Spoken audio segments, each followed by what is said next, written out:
Hello the channel, welcome back everyone. Thanks very much for watching again. Hope you're having a good weekend, enjoying all the sport that's on, all the sorare stuff. Personally, I'm enjoying the Masters as well. Loads of games on, exciting title races, superb stuff. So if I'll get the video up nice and early, do the preview midweek with European competitions on.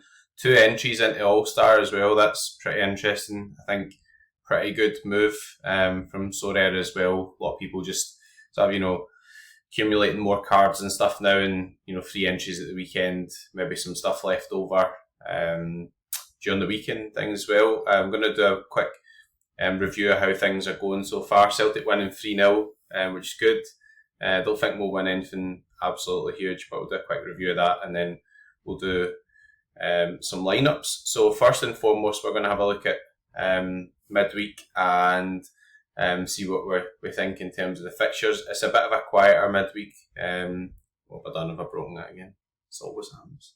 Hang on a minute and I'll pause it. Abracadabra, as if by magic. There we go.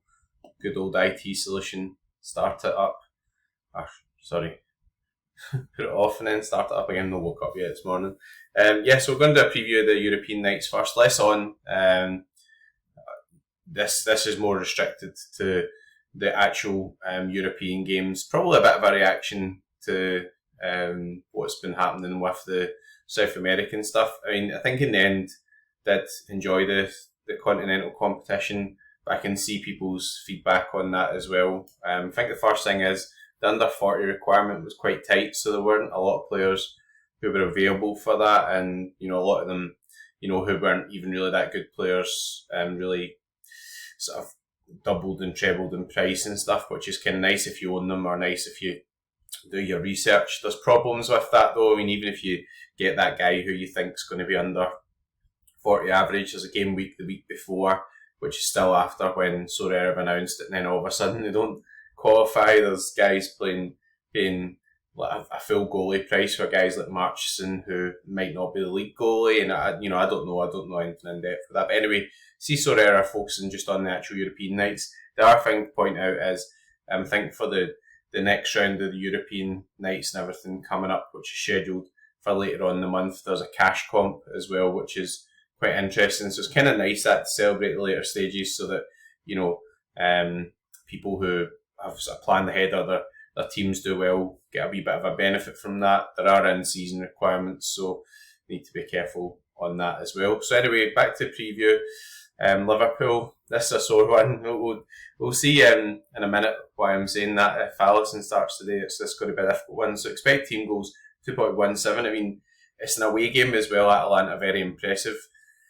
I think we need to get a handle on what Liverpool are going to do here. I mean, beat 3-0 at home, the league's a huge priority, etc.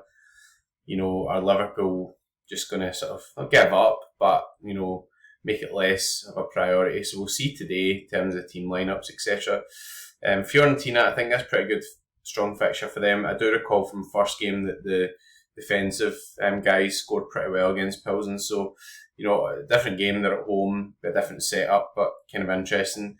Fenerbahce, I thought pretty poor away at Olympiacos. Never caught it live, but caught some of the highlights and asked around and things. People thought didn't play very well, but game in Olympiacos in Greece is a difficult away game, European wise, and Fenerbahce now at home. So I think that's one I'll be targeting myself. Quite a few Fenerbahce players, and again, Fenerbahce play later on today, so you get a handle on rotations, etc. They're 2 points behind the league, so going at it on all fronts at the moment. Manchester City against Real Madrid, must admit that Real Madrid Manchester City game was one of the best games I've seen for a while. Champions League, huge quality, loads of really high level goals, not just your average goals. Like really a fun game to watch. Just a shame that Arsenal and Bayern Munich was on at the same time. But anyway, 1.9 expected team goals. Not really expecting any clean sheets here. That's a big takeaway from this. We have got this filtered to XTG, which is expected team goals, but there's no real big chances of a clean sheet here. So if you pick out the clean sheet, well done to you. That's going to be a tough one. And obviously with Liverpool, etc., it's quite difficult to see who's going to be the actual goalkeeper, I guess. That's why it's nice. Like Leverkusen, that Kovar's the cup goalie, etc. As is Kelleher for Liverpool, but if Alisson doesn't start today, then Liverpool may well choose that as an opportunity to give him some game time before the title run in as well. In a game that's, let's face it, it's less important now being 3-0 down. Stranger things have happened, but the league's so tight as well, and I'd imagine Klopp will want to win the EPL. Now, what win everything, but you know what I mean. Barcelona against Paris Saint-Germain again should be a pretty good game. Paris Saint-Germain a wee bit disjointed at the moment. I just kind of get the feeling that with Mbappe going and things, they're just not firing in all cylinders. Still got some pretty good players, but there we go. And I think this one's in Spain and Barcelona. PAOK don't really have any cards. Dortmund, interesting one. Again, playing at home, tails might be up, but they do concede quite a lot of goals, Dortmund. You see 28% clean sheet percentage, generally speaking, is not very high. Bayern against Arsenal. Again, Arsenal are a very good away team, so, these are the Bayern stats on the sort of screen in terms of what we're looking at here. But yeah, so it's going to be a tough one. Benfica team, I've got quite a few players for myself, but again, away to Marseille, Marseille are pretty strong at home. So if we switch to the other games, Dundee, brilliant fixture at home to Rangers, get the paddling pools out, get the canoes out and all that sort of stuff for the pitch there. But Dundee are now in the top 6, so it could be a bit of a banana skin for Rangers actually, but these are the Rangers stats. So we'll move on. Southampton against Preston. Well, Southampton do have quite a few cards, so that's kind of an interesting one. I think they really need to win as well to have any real chance. Top 3 is probably away now, so, but the leaders are sort of faltering in the Championship, so Leicester lost, Leeds lost, etc. Liverpool we mentioned. Sporting against Millicao, so it looks like there's a couple of league games creeping in here, so interesting for the sort of all-star side of things, caps as well. Flamengo against Sao Paulo, Palmeiras against International. We've got Grêmio against Parnense, so there must be quite a few Serie A games on. Rosario against Riestra. Again, we sort of games sort of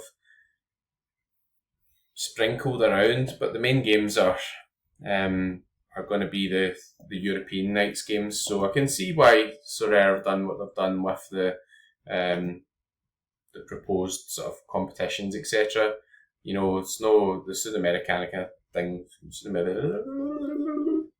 Sudamericana, is that what you call it? Or Libertadores or whatever. So anyway, let's have a look at what's been happening over the weekend. So bit of carnage here, there and everywhere. This one's not started yet for Liverpool, but the news is I think that Alisson's going to start. Really hope he doesn't. I mean, he wasn't even on the bench midweek, so I'll see in a minute. Show you in a minute why I really hope he doesn't start. So there's the Premier League, which I wouldn't really prioritise. And Champ was something definitely looking at a bit more. So in terms of the Champ Classic, Griezmann, great game. 2 goals, I think. He's scored a penalty, scored a goal. Furic, bit frustrating. Still got 3 guys to go there, so hopefully retain position, and if don't win a card, at least get a box. The Chumps was just a chucked in type team. In season Team B, wasn't really sure if Musiala would start, so but anyway, hopefully it doesn't get relegated. This one will be the sore one. I mean, this is one of my highest scores I think I've ever had in Champ. I know he was 50% captain and all that sort of stuff now, but yeah, so De Bruyne hit like nearly 80 without decisive. Griezmann really good. Schlotterbeck 100, 96 for Bruno Fernandes. I know you'll say, it serves you right for picking a Liverpool goal and all that type of stuff, but you do need 4 in-season cards here, and I do have a Keller in-season, so it's $800 for first, and we're sitting just down here just now, which means that even if he just plays, we're kind of threatening the podium even without a clean sheet, etc. So it's what it is. My own fault for making that call, but I didn't have anybody else, and obviously if I did play like another goalkeeper in here, it would have been like Ederson, who was also a doubt, and it's a difficult one. So so the Champ Classic crushers are not crushing anybody. Jeremy Doku doing very well. Vinicius didn't start, and the rest of these have been, not really anything to write home about. Challenger dominated a lot by PSV stacks, etc. Looks like this number 2 one's going to get promoted. I don't know, there'll be quite a few games to go, so it probably won't actually. On the hard stuff this morning, full calf tea. So yeah, I don't think that will get promoted, but if it's safe and gets some boxes, that would be good. No chance United, there's no chance. In-season Team B, well, Van der Voort, I think it was like the last 10 minutes he conceded, and Sod's Law this game for PSV, where Skyley came off, so they won 6-0, and they rested them, but that's understandable. It's been a long season, PSV were cruising. I think everybody will be glad to see the back of them from those divisions with the MLS to want to play against MLS people. So that's the downside of the special finishing, etc. there as well. This one's a bit of a disaster as well. Sangus Gunn clean sheet, which is a good pick out. Sarawi's not even in the squad, so maybe I should have anticipated that. I don't know. Cook Niners, so it's saying it's safe just now, but I don't know if it will be safe. Quite like this lineup, but wrong button. Calais Gill's proving a bit of a problem at the moment. I mean, Revs are rubbish, aren't they? There we go. Probably need to invest in like an Evander or Ryan Gold or somebody else. I mean, Gill has proven it, and it's a bad spot for the Revs, but let's see. I suppose they're out of the CONCACAF stuff now. Gill was struggling a wee bit with his Achilles, etc. If he stays fit, will there be better form to come? You would hope so. Messi just doing messy things. This one can still do okay, can still get Trubin and Silva to come, but it's a wee bit frustrating with, picking out the good captain, picking out Suarez goal, and then Gill sort of lets it down. Team B, Mikey Johnson letting us down. Maybe that was just the wrong selection, I don't know. The rest of them are kind of punts. Contender, so we've done reasonably well here, or pretty well here. I say reasonably well, so what I mean by that is this team here, he did come on and scored. Only 2 decisives though, so, in a 3-0 win, you're not really going to win a division if your captain doesn't decisive, or, your forward, forward who started the game, Kuhn, didn't decisive. Carter Vickers, superb, really strong again. So this should, hold on. I don't actually think it'll hold on for some cash. So, that's the sort of the makeup of these divisions. It's only top 10 in this division, which is a wee bit skinny, but for this time of the season, but I'm sure Sorare are reviewing all that. So that might not win anything. So that's the sort of wee bit of frustration. But Felipe Silva shaggers, minus Felipe Silva, actually might do the business. So Vickers, good captain. Johnson, 100. Really strong game again, emerging as a real SO5 type guy, which is good. Furuhashi scored.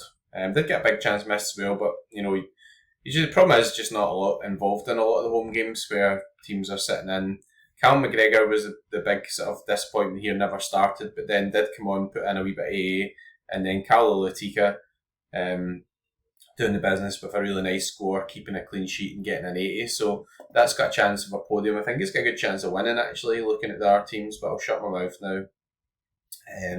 Again, in-season Team B, this is a team that could have done really well in terms of, getting the top places. McGregor, the issue, I wasn't 100% sure about McGregor, so people will say, well, why did you pick him? But Liam Scales was in this team, so when there was the late news in the last hour of Scales, and I really wasn't sure about Nawrocki and Welsh either, so it's a shame because Nawrocki and that team would have been up there in the podium, but it's all ifs, buts and maybes now, and there's no point saying, oh well, if I just put that guy in and stuff, you've got to pick the selections pre-lock, and that's the way it is.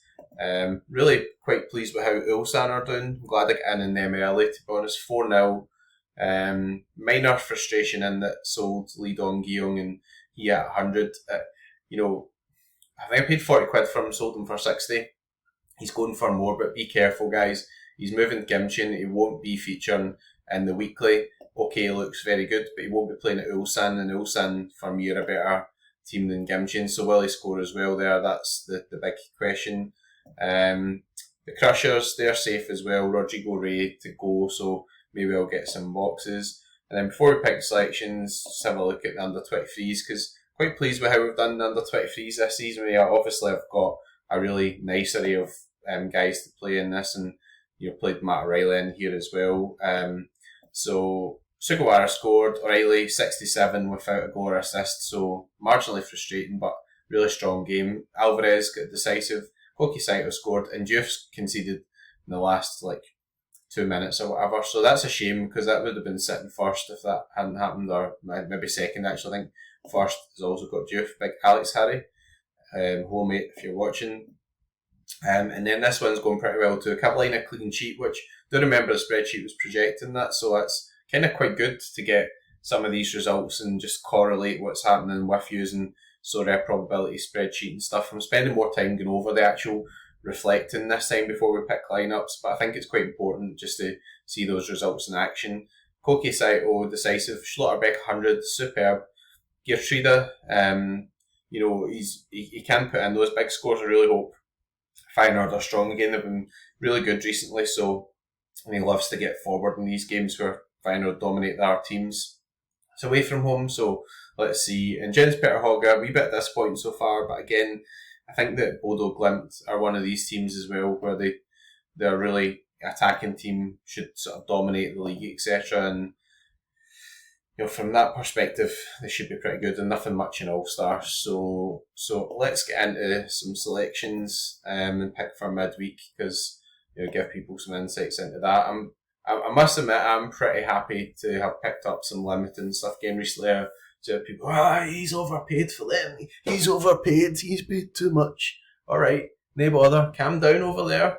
Right, I've used instant buy, and I wanted the collection bonus and all that type of stuff. So it is what it is. But a lot of them started going for more now in the lead up to the weekly. And also, if you look at some of these teams, ticking over 5, 6, 7 quid or $10 or Ethereum, whatever you want to value in, that's 10% or whatever of what I paid for the whole collection. So, alright, you might think that I've overpaid, but maybe just actually the market's a bit undervalued just now. People look at cards and they say, that's so much or whatever, but I think that rather than looking at what the prices of the rares are, or rather looking at what prices were last season or what prices in Europe are like, what you should really be looking at is, alright, I've paid 100 quid for this full Ulsan limited collection, and how much is on offer?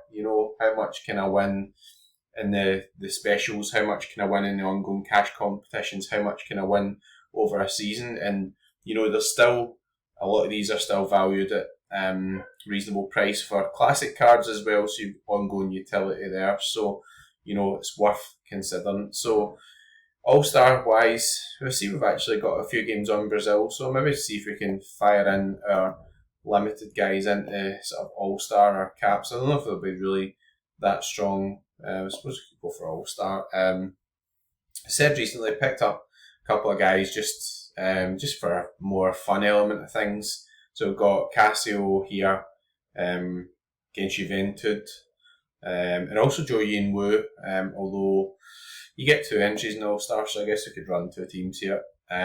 Felix Torres would be the natural one to run with him. It's going to be a good defensive game. I'm going to flick this to limited actually. Sorry, I should have done that first. So Casio, Felix Torres, Alan Patrick's injured, so I guess could either put these into the caps or could run one of these guys with him. Try to see who I think would maybe rotate in. I don't think I'm going to go with Kim Min Woo in terms of the main lineup, so I guess I could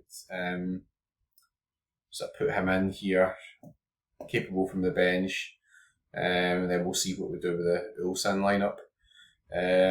Everton, pretty good in terms of the last game, though it was a better game for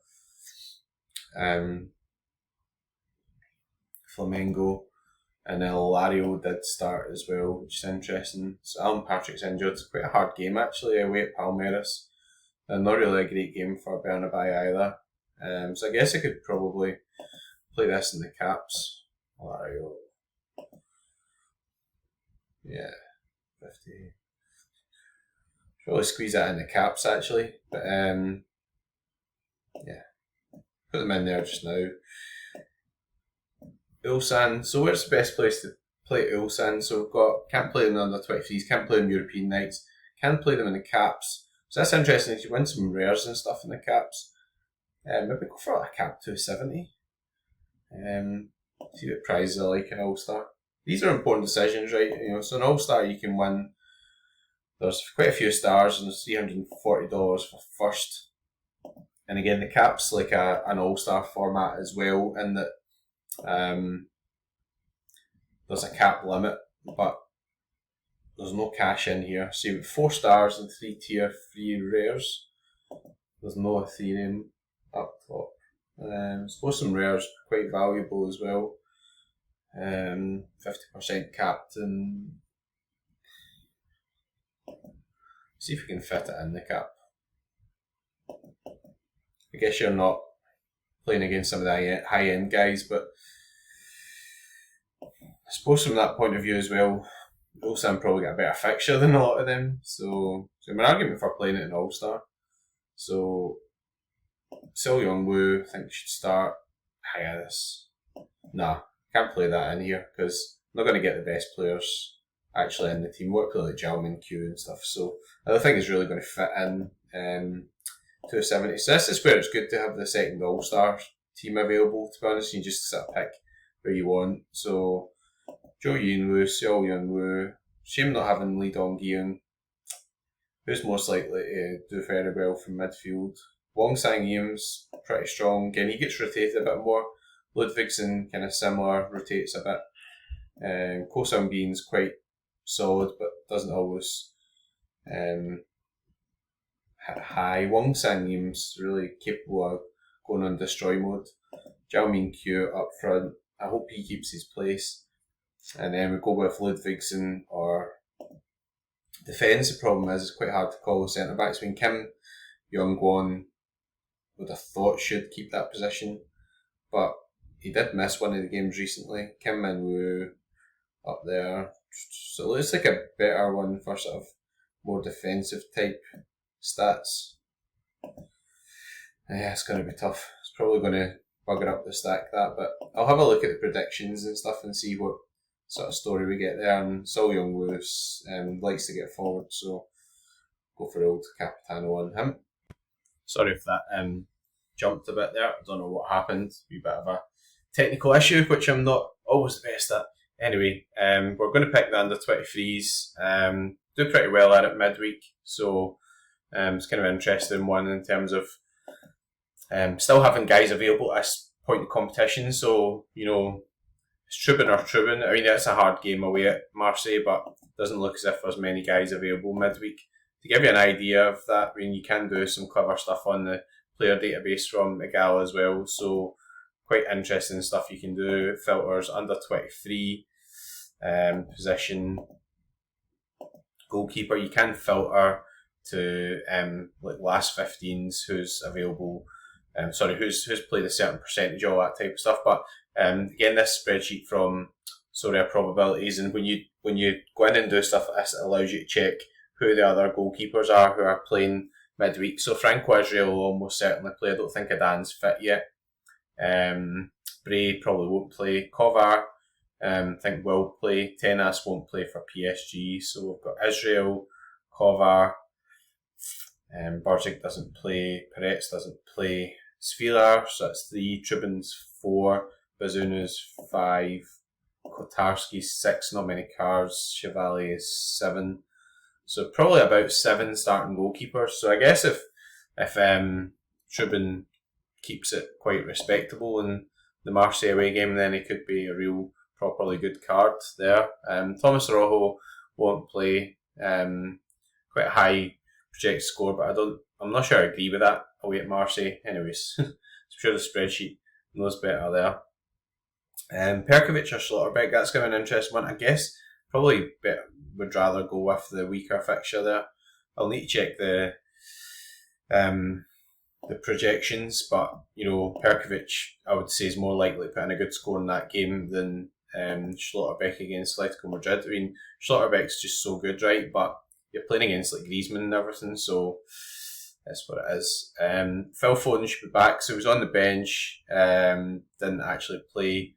I don't think there's anybody else who stands out a lot more. He played very well away from home. Well, I don't think he played very well, but he scored a great goal, and that bodes pretty well for the game at the Manchester City Etihad Stadium. And then up front, again, it's a wee bit more difficult to predict. I mean, Man City are not good at keeping clean sheets. I mean, even conceded against Luton, who had loads of guys out. So, Vinicius Junior, you would think's in the running. The only caveat here, I think, is that Kyle Walker was back in the squad, and he plays him a bit better in terms of pace. So that's an interesting one. But do we have any better options? Musiala at home to Arsenal's a real interesting one. I mean, Bayern Munich are a tough team to call. Getting beat by Heidenheim and stuff, and then playing well against Arsenal at home. Arsenal set up well away from home, but Bayern Munich seem to be kind of the heads in the game for this competition. So I actually play both of them, to be honest. I guess I play Musiala, Vinicius Junior. I mean, the thing with the last game really was that there was a lot of goals in it. Champions League games, so 2 each and 3-3, and there's no away goals count. And then I think I'm going to go for perfect captain because I think that he's got the best fixture there. So an interesting one, something nice to avoid the big games with some of these selections and stuff there. Don't really have a super rare, or don't have a super rare under 23 goalkeeper, so I'm going to look at All-Star. I'm going to look at this first, and I'll show you in a wee minute why. So, Alisson might be back. The other goalkeeper I've got is Ramiro Macagno, who won't actually be available for this European night stuff. So I guess I could put a team in there, right?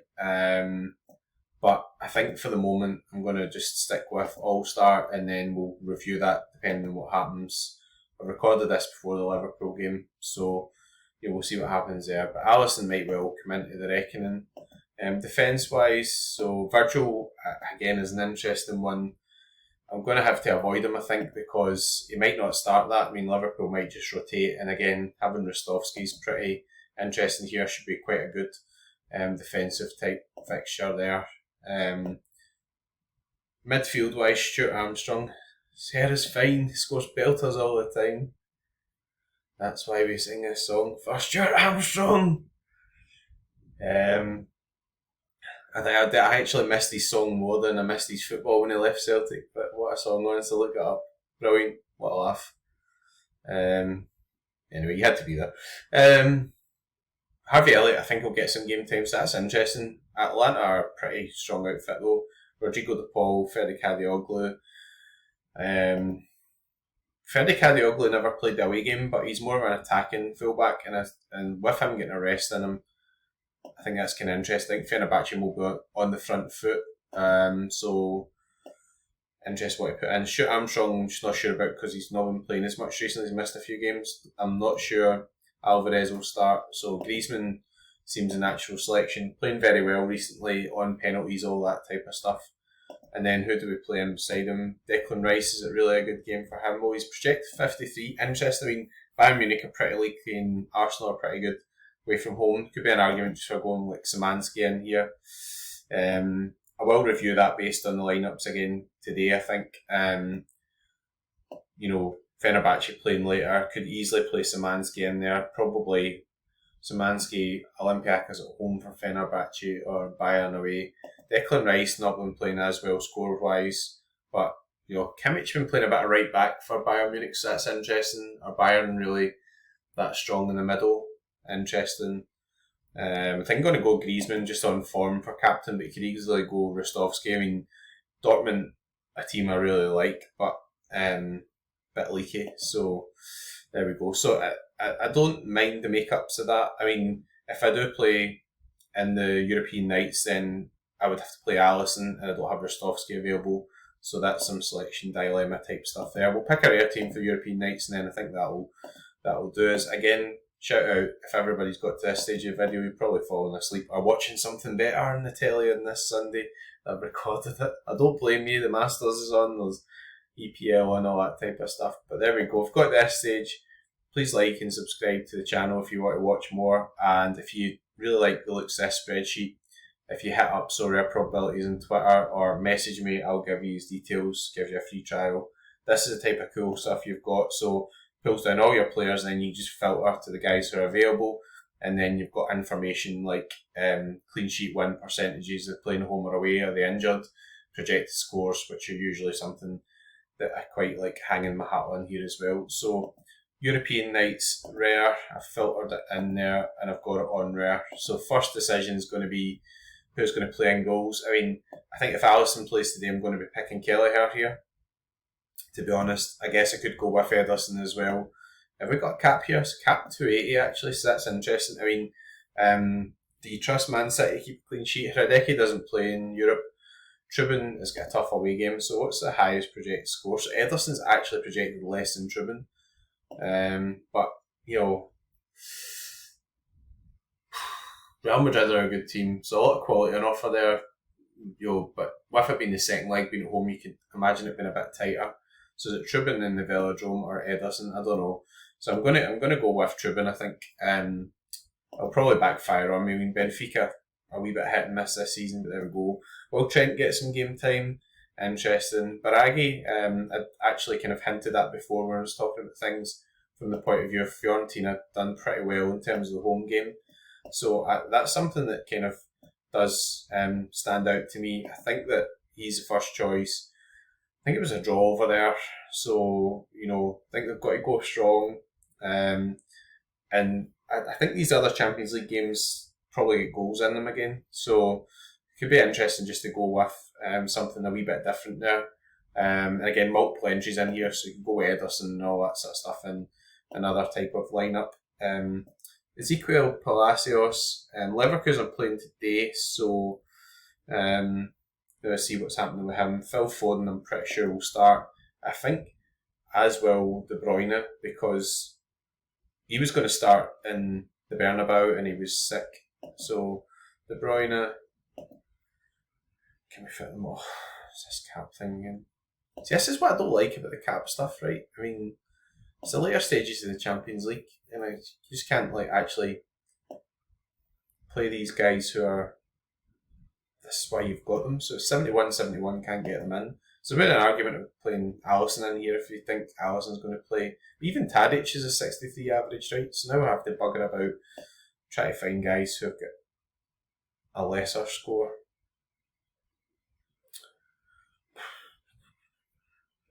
There's bigger problems in the world going on just now than the cap average, but you know what I mean. I mean, I'm not meaning to sort of moan about it all the time, but like, you know, why at this stage, you know, just pick De Bruyne and Foden together.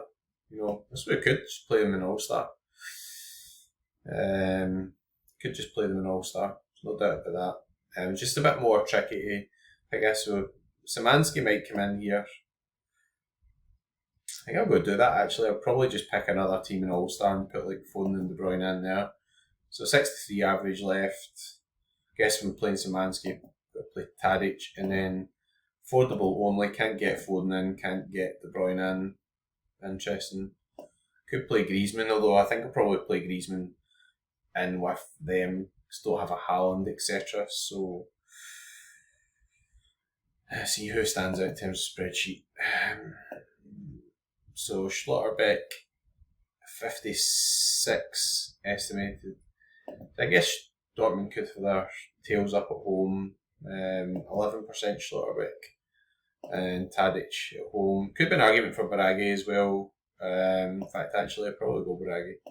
And then, yeah, so I mean, this is the important thing about having the extra entry into the All-Star. You know, you could put two teams in here if they don't fit. So I like that Sorare have done that. I just don't really like that the actual competition that's specified for the stars, the Champions League guys, is stop you playing Manchester City players together or whatever, you know. So Ederson's obviously, I think, going to play there. Do we really think that Man City could do the damage? They could. There's no doubt about it. Kanji will almost certainly play, I think. Puts in some really good scores. Dodo's an interesting one. Again, he played the last game for Fiorentina and done very well. So it's definitely an argument for playing him in here as well.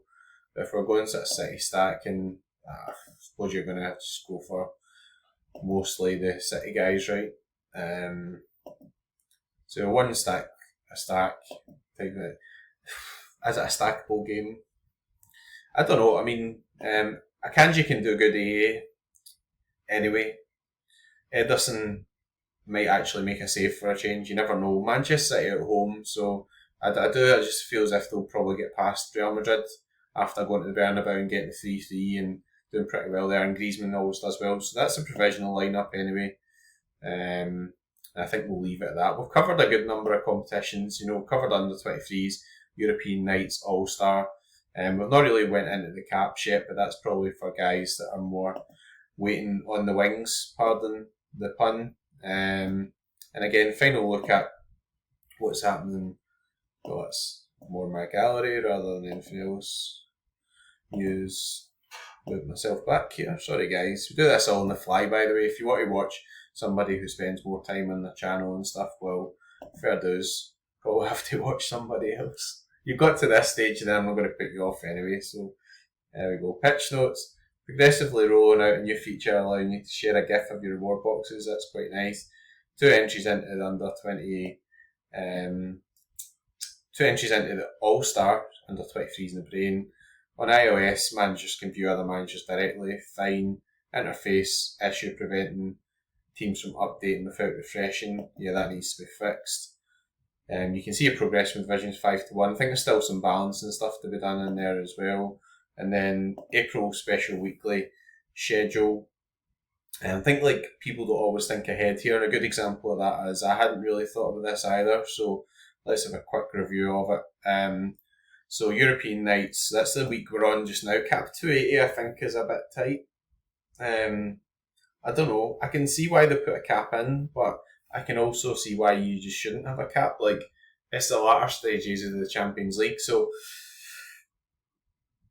a lot of the teams, the good players, are going to have high averages. I don't know what they're trying to do there, trying to make it more of a level playing field. I mean, calling the results hard enough, I don't know. I don't know whether maybe it should just be uncapped.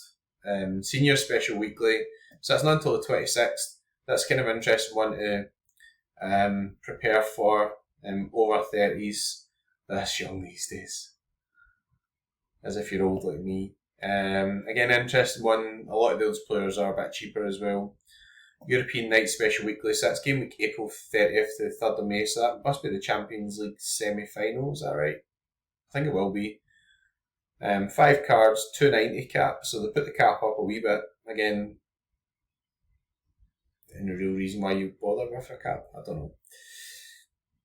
I guess try to make it dynamic, bring value to more players, get that free in-season cards for limited, free in-season cards for rare, but 50,000 K's dollars for cash prizes. So doesn't look as if we're giving out any cards there. Now I like this actually for a couple of reasons. First reason I like it is towards the end of the season you don't want to be giving out as many cards. You want to think now with this way we're doing it, with the cash comps being earlier, have them a wee bit earlier in the season in terms of the auctions, and then really towards the end of the season tone it down a bit. You can see that the cards are sort of, a lot of them are sort of dying a death, and sorry for that analogy actually, because too much in the world. You know what I mean? Anyway, no offence intended. Towards the end of the season, the prices are going down, and that happens naturally anyway. But you've got a couple of things on the go just now. You've got Challenger crossover, where you've got like MLS guys are getting stuffed by PSV stacks, etc. So that'll finish soon, and then you'll have the MLS guys and everything all running in Challenger pretty much by themselves. You've got the European seasons coming to an end, but some guys aren't at the Euros. So if you want to pick up some nice goalkeepers for next season, you've got a nice stable goalkeeper who's under contract who you think's really low chance of moving. Then if they're not playing at Euros or whatever, next week or two you'll pick up some really good cards for the Classic. So I quite like what they've done there, giving out cash and, kind of brings some value back to the guys towards the end of the season. And a lot of those guys later stage Champions League will be at the Euros as well. K-League, I'll be playing, so I'm pretty happy about that. Ulsan coming good, or starting to show their real actual ability, which is good. And J-League Special, probably what will happen is everybody will start going nuts for that once it's announced this week. So, imagine if you're going to build some teams for that, you should probably start before other people start hammering the instant buy, that sort of stuff. But we don't know the game weeks, so that's why it triggers it, because people want to see the fixtures and stuff. J-League wise, it's quite tough. I mean, I suppose Sandfries are a pretty safe bet, but they're already priced pretty high. Vissel Kobe could be a good shout. We bit hit and miss, but Mayakawa, you'd imagine, probably back after his suspension. Frontale are pretty rotten this season, so team think who got promoted are quite near up the top, but cards are very cheap, so you're never going to have an overwhelming chance, don't think, of winning the J-League, because you'll wake up the Saturday morning and look at your teams and go, I'm away back to my bed. That's what will happen. I can promise you. Anyway, that's been 40 minutes. Never really intended to be this long. If you've watched this long, thanks again for watching. We should have a really good rewards video up. Schedule wise, don't think I'm around on Tuesday. Got something else on, so I'm probably going to be uploading that on Wednesday, keeping everybody in suspense for the rewards boxes, etc. But thanks again for watching. And if you're playing this weekend in midweek, good luck. Go for it.